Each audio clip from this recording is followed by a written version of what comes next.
All right, guys, let's talk about compound events, or events that happen at the same time.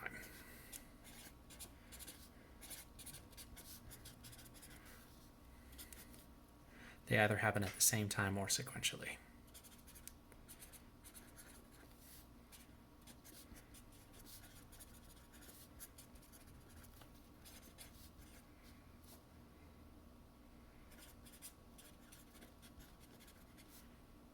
Now, you might say, why am I making that distinction? Well, some events that happen at the same time, let's say I was rolling this 20-sided number cube and flipping this coin.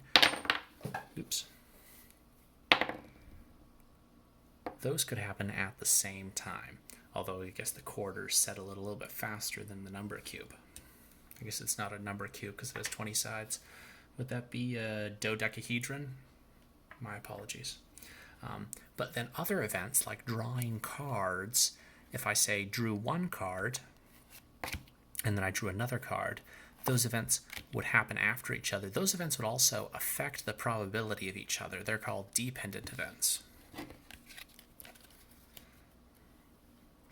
Now, a simple way to map compound events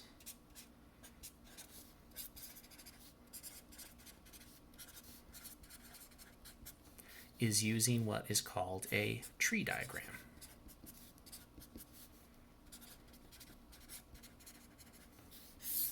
Let's go with the example of cards.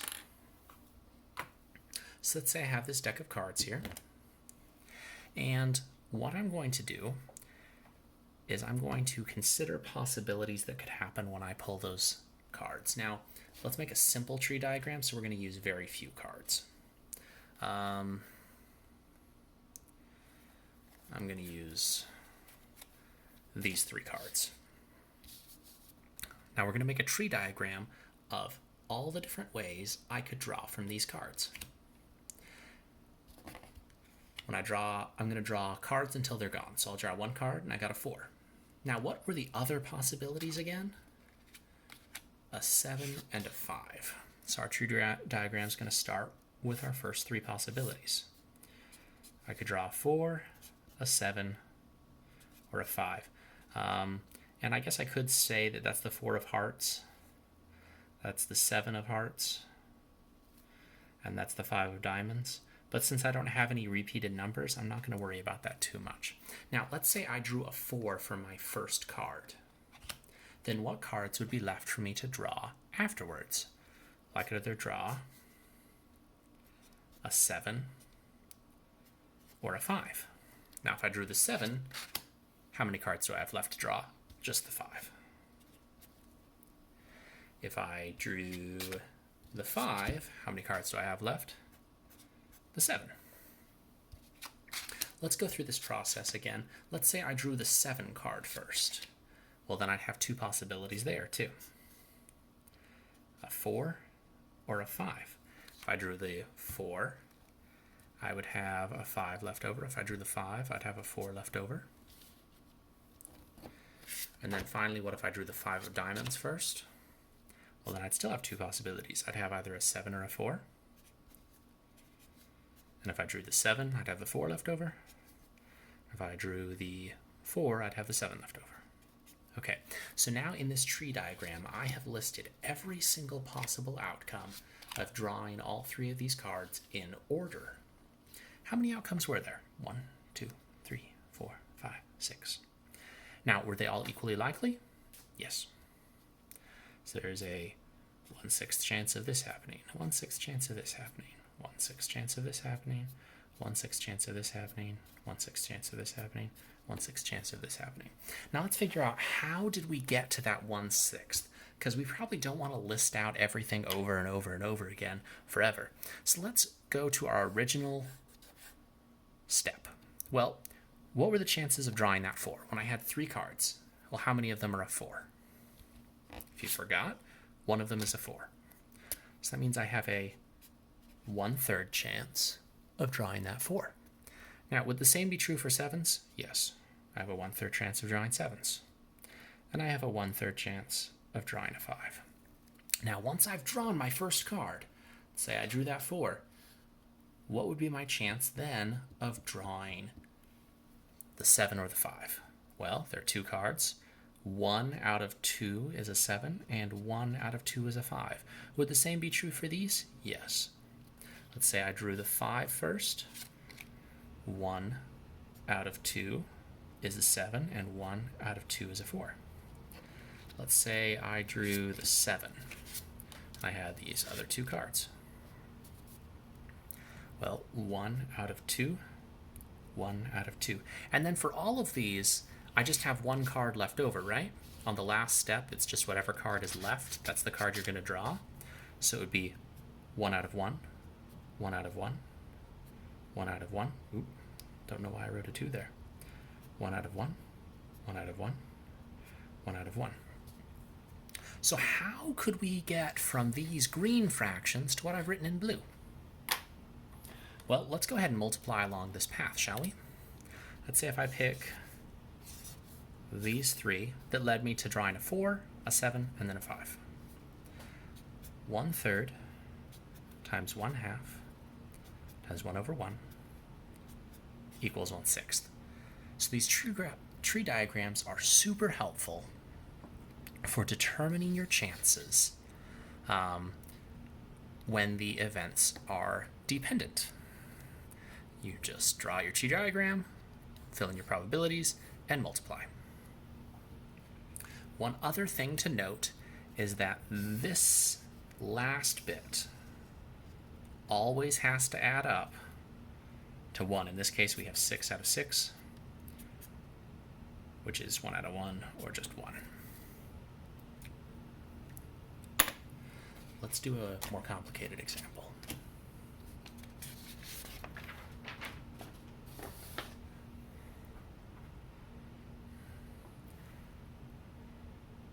Let's say you have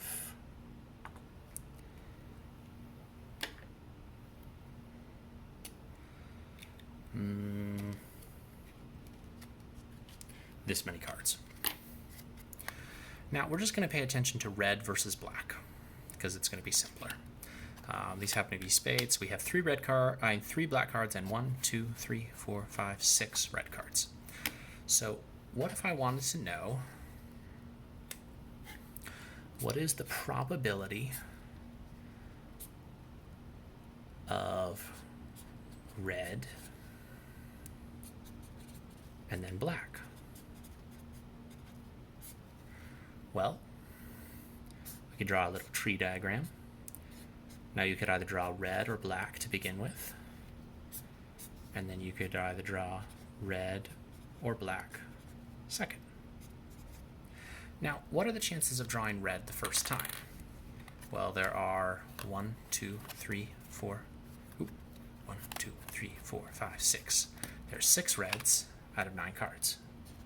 So 6 out of 9. Now, the complement of that is 3 out of 9. Now, if we drew a red card, let's say I drew this 7, and I'm going to do this without replacement.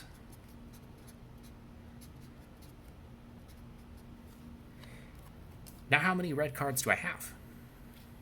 I took 1 out, so I should have less than 6, right? I have 1, 2, 3, 4, 5. Out of how many cards do I have? 1, 2, 3, 4, 5, 6, 7, 8. Okay, now what are my chances of black? Did I take any black cards out? No. So I still have 3 of those, but now it's 3 out of 8. Okay. Or we could try the different scenario. What if we took out a black card, and now we only have 2 black cards out of 8? Or, let's see, if I took out a black card, do I still have all my reds? 1, 2, 3, 4, 5, 6. Yeah, still have 6 out of 8. And we wanted to find the probability of red and then black. So red and then black. Okay, that's along this path. 6/9 times 3/8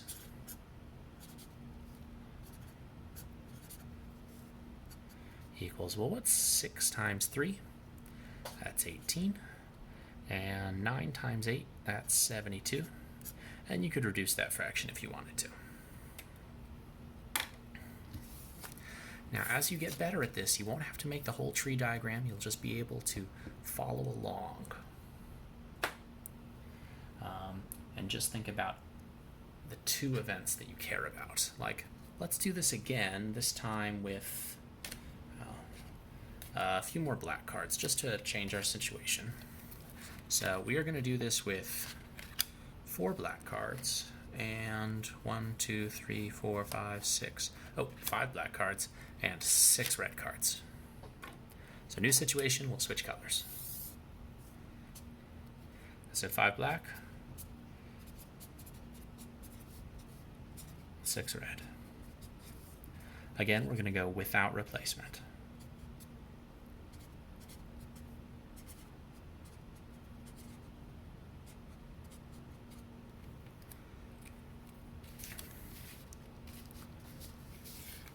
And what do you say we find the probability of black and then red? Now, could we go through and make this whole trio diagram like we did here? Yes. But is there an easier way? Could we think, okay, well, what's just the chances of black? The chances of black, there were 5 out of 11 cards. Now, if we got that black, because we always have to just assume that there was a success, do we then have less red cards? No, because we took out a black. So we still have 6 of those, but we did take out a card. So we only have 10 of these now. So that's going to equal 30 over 110. And we could reduce that if we wanted to. Let's try another one. What about the probability of a black and then another black? Well, the chances of your first black are going to be the same, that 5 out of 11. But now we've taken a black out, so there are only 4, and we've taken a card out, so there are only 10. So the chances of a black and a black is 20 out of 110.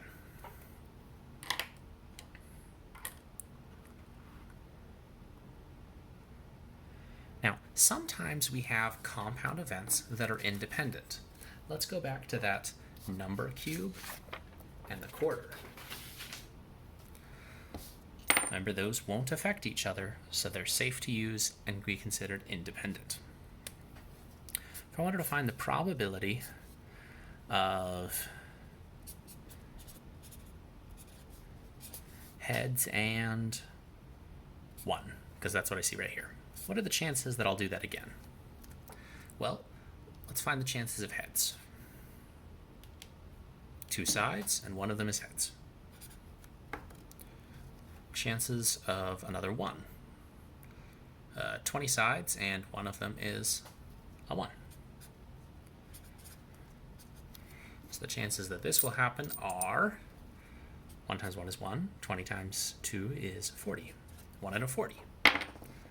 Looks like it didn't happen, which is to be expected. What if we change this up a little bit? What about the probability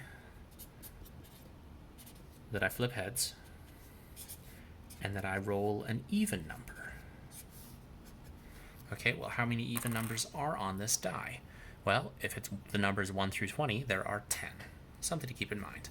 Probability of rolling heads, still 1 out of 2. Probability of an even number, now it's 10 out of 20, because there are 10 even numbers on the die. Okay, so I rolled an even number, and I flipped heads. Yeah, I had a success, which isn't super surprising. I had a 10 out of 40 chance of doing that. Okay, the last thing we need to talk about